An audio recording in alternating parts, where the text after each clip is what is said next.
আপনি তো সাহারি খেতে উঠেন, আপনি জানেন ওই সময়টার দাম কত?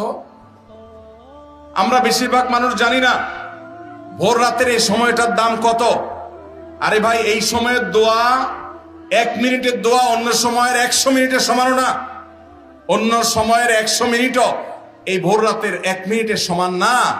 এত মূল্যবান সময়। সাহারি খেতে উঠছেন, সাহারি খান, ভালো কথা, কিন্তু সাহারি খাওয়ার আগে পরে 10টা মিনিট জায়নামাজে মুসল্লাতে দাঁড়ান, একটু 2 রাকাত নামাজ পড়ে।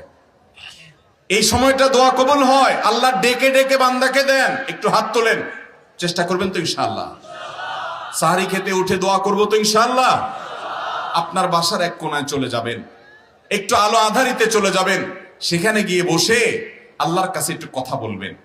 সেজদা চলে যাবেন, সেজদা গিয়ে আল্লাহর সাথে একটু মন খুলে কথা বলবেন। আল্লাহ, আমি অনেক গুনাহ করেছি, আল্লাহ আমি অনেক পাপিষ্ঠ। শুনেছি আপনার রাসূল জানিয়েছেন যে এই মাসে নাকি আপনি অনেক পাপিষ্ঠকে মাফ করে দিবেন।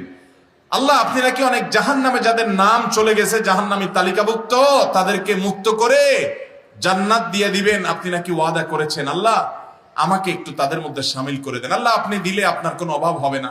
আল্লাহর সাথে একটু কথা বলা, মুনাজাত করা ভোর রাতে করার চেষ্টা করবো তো ইনশাআল্লাহ?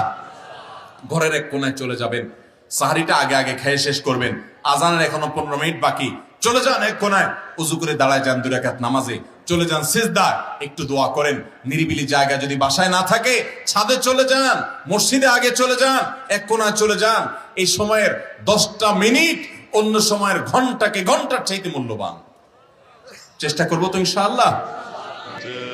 রোজা রাখা অবস্থায় আপনি বেশি বেশি জিকির করবেন। কি করবেন?